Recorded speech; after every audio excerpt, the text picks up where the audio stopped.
Speaker, deputy speaker, সংসদ সদস্য সবাই আছেন, কেবল নেই ওয়াকআউট, বাকবিতণ্ডা কিংবা সরকারি দল বিরোধী দল। এদের সকলেই দেশের বিভিন্ন স্থান থেকে আসা শিশু সংসদ সদস্য। রাজধানীতে এমন ব্যতিক্রমী চাইল্ড পার্লামেন্টের পঞ্চম অধিবেশনে শিশু সংসদ সদস্যরা তুলে ধরেন তাদের স্বাস্থ্যসেবা নিয়ে নানা সমস্যা ও সুপারিশের কথা। শুধু কঠোর আইন প্রস্তুত করলে হবে না, এর আইন প্রয়োগের প্রতি সচেতন থাকতে হবে। আর কতদিন এটা আপনাদের জানাতে হবে? এর কি কোনো সমাধান হবে না? ধন্যবাদ মাননীয় স্পিকার। স্বাস্থ্যসেবা খাতে ধনী গরিব বৈষম্য দূর করা এবং নিরাপদ খাদ্য ও পানি নিশ্চিত করার পক্ষে যুক্তি ও পরামর্শ তুলে ধরেন এ সকল শিশুরা। সমস্যা সমাধানের ব্যাপারে আশ্বাস দিলেন প্রতিমন্ত্রীও। পাশাপাশি এ উদ্যোগকে প্রশংসা করে প্রতিমন্ত্রী বললেন, চাইল্ড পার্লামেন্টের কাছে জাতীয় রাজনীতিবিদদের অনেক কিছু শেখার আছে। যে চিন্তা ভাবনাগুলি তাদের মাথায় আসছে এটা খুবই ভালো। আগামী দিনের জন্য রাষ্ট্র পরিচালনা থেকে শুরু করে সর্বক্ষেত্রে এটা আমাদের অনেক কাজে লাগবে।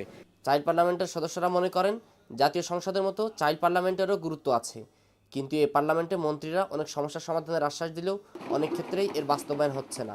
সব শিশুকে সঙ্গে নিয়ে বদলে দেবো এই পৃথিবী, আমরা এই স্লোগানকে সামনে রেখেই সব কাজ করি। পক্ষ বিপক্ষ নেই, এখানে আমরা যারা কথা বলি সবাই সবাদের সমস্যার সমাধান করার জন্য। আমরা কোনো হিংসা করি না, বিবাদ করি না, ঝগড়া করি না। ডিগ্রি পর্যন্ত মেয়েদেরকে ফ্রি করা হোক, কিন্তু কোথায় আমরা ফ্রি পাচ্ছি? 9-এ বই কিনতে পারছি না, আর ডিগ্রি তো অনেক দূরেই থাকলো। 2003 সাল থেকে শিশুদের সহায়ক পরিবেশ গড়ে তুলতে সারা দেশ থেকে 128 জন শিশু প্রতিনিধির সমন্বয়ে একটি ফোরাম হিসেবে কার্যকরভাবে কাজ করে যাচ্ছে চাইল্ড পার্লামেন্ট।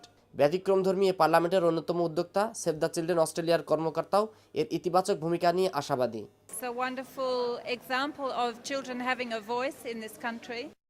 অনি আলমগীর, চ্যানেল এস, ঢাকা।